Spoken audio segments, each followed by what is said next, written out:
It was a time of shimmering art, delightful architecture, a time of fantasy, whimsy, unexpected twists, when philosophers who argued the interests of man joined with despots who pursued the interest of the state.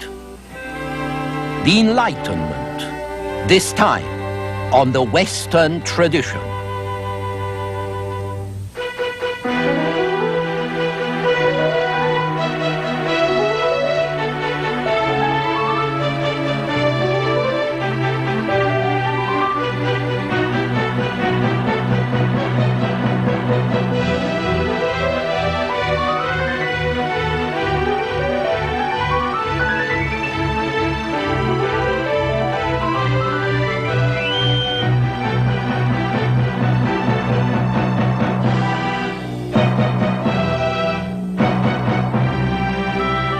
And now UCLA professor Eugen Weber's continuing journey through the history of Western civilization. Last time we ended with a philosophe. Remember 18th century philosophers, many of whom were infatuated with the reforming rulers of Central and Eastern Europe. The philosophers believed that what Europe really needed were philosopher kings, enlightened despots to bring innovations in political, religious, and educational practices, above all to make society more rational. And the movement that followed came to be known as the Enlightenment. Prussia's Frederick the Great was thought by Voltaire to be the nearest thing to a philosopher king in all of Europe, although the reality of Frederick's enlightened despotism was far less enlightened than the philosophers thought. And Russia's Catherine the Great was described by Diderot as having the heart of Brutus with the face of Cleopatra. Actually, she had the heart of Nero and the face of Mae West. But to Diderot, it seemed the perfect alliance. So the world got a splendid collection of his correspondence with Catherine the Great, who became great largely because of the publicity the philosophers gave her. And the same thing happened with Voltaire, who kept up a lively correspondence with Frederick the Great. It was a kind of a Renaissance relationship between men of letters who provided adulation and publicity, and rulers who provided them with gifts and subsidies and self-respect. But behind the relationships and behind the words, the reality was quite different. Privilege was not abolished in Prussia or Russia or any of the new states. On the contrary, the rulers had to rely on the nobles ever more because the nobles were the only class that was used to command. And so the rulers wound up giving nobles more privileges. In the Prussian army, for example, only nobles could be officers, a situation that went on with very few exceptions for at least 100 years. And serfdom was not abolished in Prussian and Russian and most Habsburg lands. The serfs were freed on royal estates, but not on the nobles' estates. And so, while the philosophers talked about freedom, what the enlightened despots wanted was not freedom, but regimentation and discipline. By the time Frederick II died, 4% of the Prussian population was in the army, even though his country was at peace. 4% of the American population today would give us something like 10 million soldiers. In Russia, Catherine the Great instructed her ministers to produce a constitution, had her instructions translated and circulated all over Europe to show how enlightened her country was, but nothing ever came of it. It was all like the trip she took through her dominions to see for herself how her people lived. Everywhere she went, she found clean villages with well-built houses, fat cattle, cheerful people, but the villages were actually stage sets. They were set up before she arrived. They were taken down to be reconstructed further along her route with the same cattle and the same caste of contented peasants.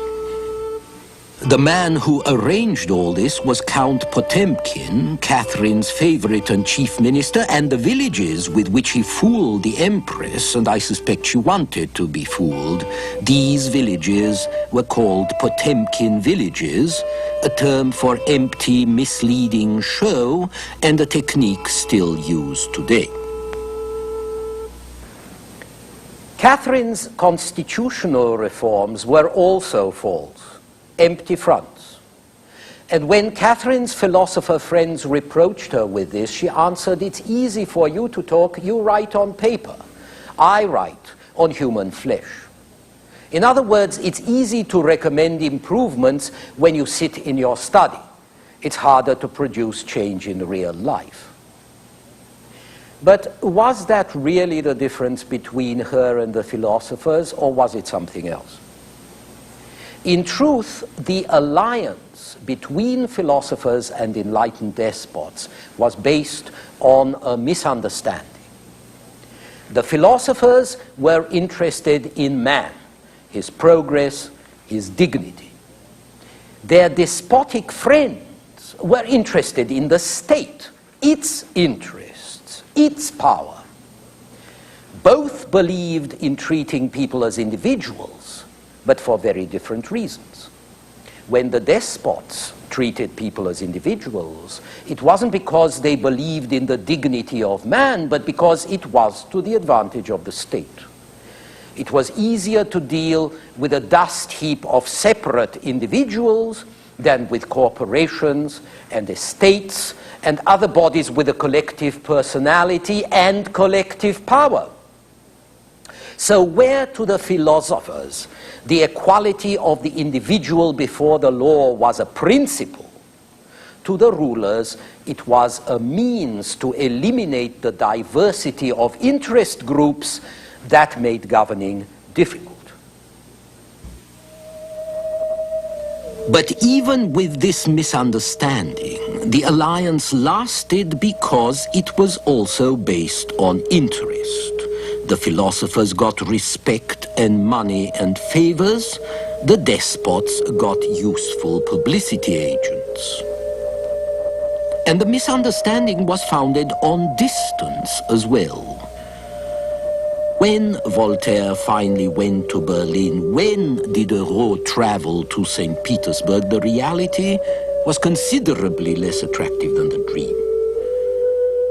But as long as they stayed in Paris, it was easy to believe in the new societies and their enlightened despots. In the 18th century, Russia and even Prussia were, to many people, impossibly far away.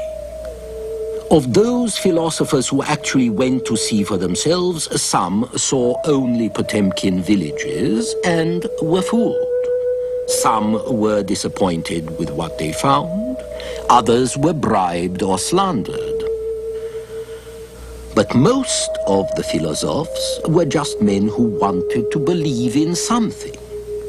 They were surrounded by inequity and injustice at home, and the real abuses that they saw around them made them ignore, made them forget, made them dismiss the much worse abuses that took place in these utopias far away, which they wanted to regard as the promised land. So the Enlightenment was very limited. The states of the enlightened despots were modernized. They were dragged out of the Dark Ages into something a little less dark. Life in the dominions of Prussia and Austria did improve in some material respects. And the state machine and the military machine became competitive with the West. But you have to put it in perspective, and you have to remember that the enlightened despots were always more despotic than they were enlightened. They were also exceptional. as you can see from the example of Germany, or rather, the Germanies. At this point, the Germans were hardly a nation. They had no sense of national identity. The Holy Roman Empire in which they lived was neither holy nor Roman, nor really an empire, just a congeries of states. Any unity the empire ever imposed was purely formal. The Germans were divided among 200 or 300 states, and 10 times as many autonomous sovereign entities, some of them no larger than a large ranch in Texas, 80 of them less than 24 miles wide. It was the old feudal structure preserved with dukes and counts and margraves and bishops and abbots and princes, all claiming their absolute right to rule over their little bit of land. Every ruling family claimed absolute power. They kept their position by playing the King of France off against the Holy Roman Emperor in Vienna, and as the 18th century progressed, they fell more and more under French influence. Travel through Germany today and you'll see that every other town has its palace copied from the French, and probably a romantic annex like the hamlet Marie Antoinette had built at Versailles, with a dairy and a rusty cabin and a fake grotto or two. But while fashion and conspicuous consumption were copied from the West, little else was. Nor did the conspicuous consumption of the German states mean sophistication or good manners. Here was the very antithesis of the ideal of order and refinement that lay at the base of the Enlightenment. At the court of Prussia, for example, when the footmen rattled the plates at dinner, King Frederick William, Frederick the Great's father, was quite likely to whip out his pistols and shoot at their wigs to set them on fire as a punishment. And there is a description of a dinner which the Archbishop of Mainz gave in the late 18th century to his fellow electors, the princes who were symbolically the managing committee of the empire. A dinner that lasted from midday until 9 in the evening, and while they ate, a military band provided constant music. When they had finished eating, the electors, led by the court-martial, danced on the table until they fell under it. You might say that it wasn't really safe to dine with a German prince, and the princes who were also bishops were the worst. Partly because they liked practical jokes like water spouting from the seats, or dishes or glasses with holes in them. Partly because they grew the best wines in Germany and drank them, of course. At every meal, the Prince Bishop of Münster used to empty in one draught a large silver church bell full of wine, and he expected every one of his guests to do the same. Between meals, hunting was the rule. Almost every crowned head of the time loved these killing sprees. It was the only exercise they got, after all, apart from running after women or after boys. And furthermore, since each territory was considered by its ruler as his own private estate and hunting preserve, agriculture was nearly brought to a standstill. It isn't very surprising that quite a number of these princes were on the verge of madness, impotence, alcoholism, or over the verge. They were also great collectors, and their collecting was obsessive. The Duke of Württemberg collected 4,000 different editions of the Bible. The Duke of Brunswick collected vast numbers of harpsichords and spinets, the best of which he reserved for the use of his favorite cats. Another prince decided the time of day according to his own convenience. The clocks of the state had all to be set according to the hour which he chose for his own library. And the Duke of Merseburg spent all his income on furnishing a large room with every kind of bass viol presided over by an immense double bass which was so big it could only be played from a high stool with the aid of a bow as long as a mast. So you can see that the Enlightenment didn't reach very far, and you can see why the subjects of the more backward rulers envied those people who lived in lands like Prussia, let alone France. And you can understand also why even the very limited reforms of the enlightened despots could come as a relief to their subjects at a time when most rulers were really drunken, incompetent tyrants. And yet these boorish clods lived in palaces, worshipped in churches, applauded in theaters that were epitomes of grace. The style of the 18th century is lighter, daintier, wittier than that of any other age.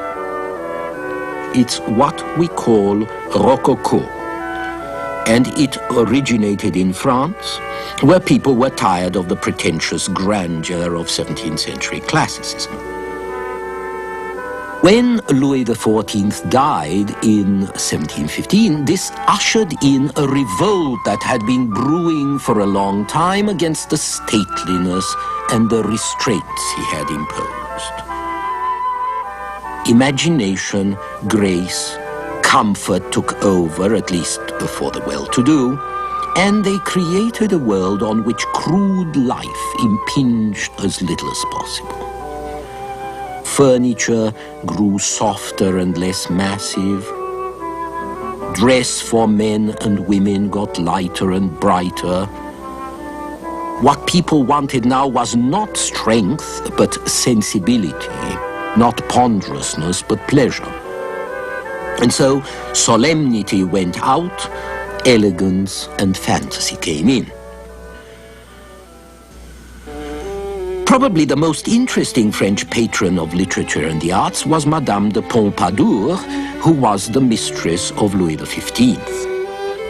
It was Pompadour who protected and helped the writers who put together the monument of 18th century thought that was the Encyclopedia. And it was Pompadour who patronized painters like Boucher, who characteristically painted her holding a book. Color, freedom, delight, enchantment are the hallmark of 18th century painting. The enchanted exuberance of Boucher, the enchanted theater of Tiepolo, the enchanted mirages of the Guardi brothers, the enchanted flippancy of Fragonard. You can see this best in the work of the most representative painter of the 18th century, Jean-Antoine Watteau, with its delicacy and charm, its superficial relations, its shimmering colors. There's nothing solid or eternal about the people and the scenes he paints. They're here to enjoy themselves in a trip, in a game, a picnic, a dance. Their relations are fragile because pleasure is fragile and transitory, and so is life. It's interesting that Watteau's best-known painting, The Embarkation, takes a traditional theme, which is a pilgrimage, and transposes it to a frivolous level.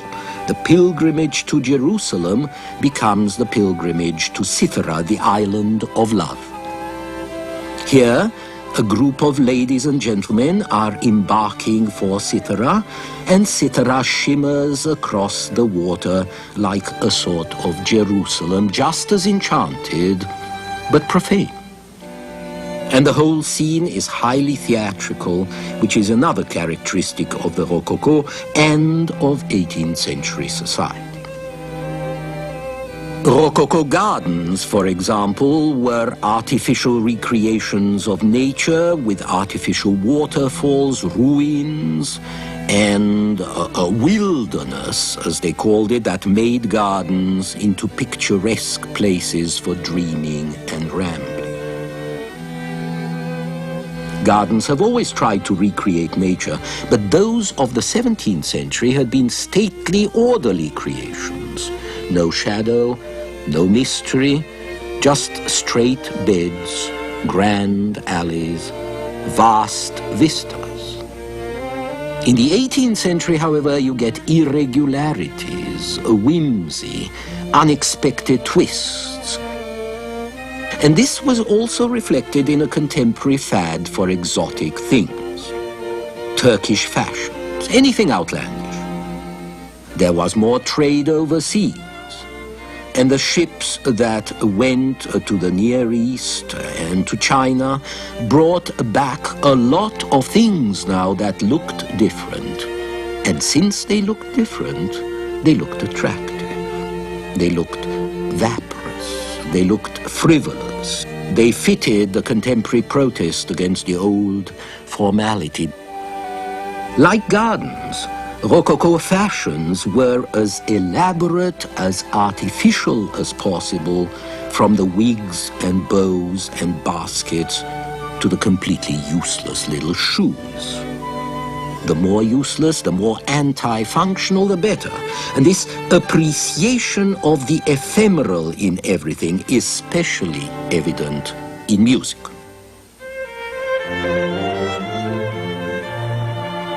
What, after all, could be more ephemeral than music? Not the notes printed on paper, but the performance, which in that time could not be captured or preserved. Music is the typical happening, and music was the model of 18th century art. It fascinated Watteau, who often painted himself as a musician.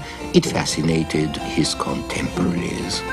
The 18th century was the great age of music, or perhaps music was the great art of the 18th century, especially elegant and witty music, as epitomized by Mozart, who died in his mid-30s, just like Watteau.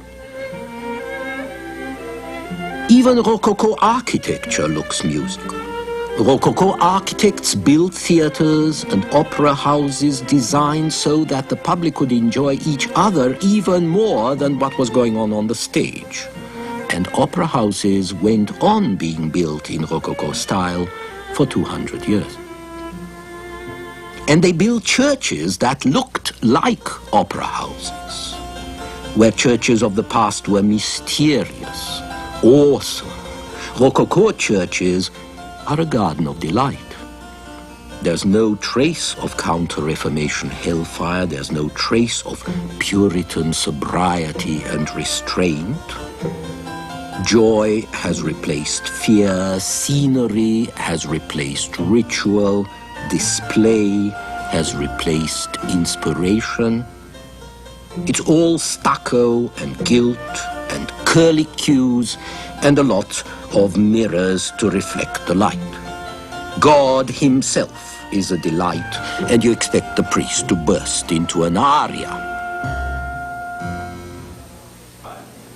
Now, history doesn't pay much attention to pleasure, and frivolity is not a favorite of scholars who are made of sterner stuff. But you should remember that the lighter and softer sensibility of the Rococo period also went with greater sensitivity. Sensitivity not just to our own feelings, but to the feelings of others. More and more members of the upper classes did not want their feelings bruised. And so they didn't want to see pain or suffering, which were, after all, standard aspects of contemporary life. And it was the more sensitive people of this age, like Madame de Pompadour, for example, who began to curtail torture and public execution and the repressive and cruel legislation that had survived for centuries. It was people like these who welcomed penal reform in the last third of the 18th century, or at least who welcomed campaigns for penal reform that tried to fit punishment to crime and to social utility, rather than to age-old horrors like cutting off a hand for stealing a loaf of bread.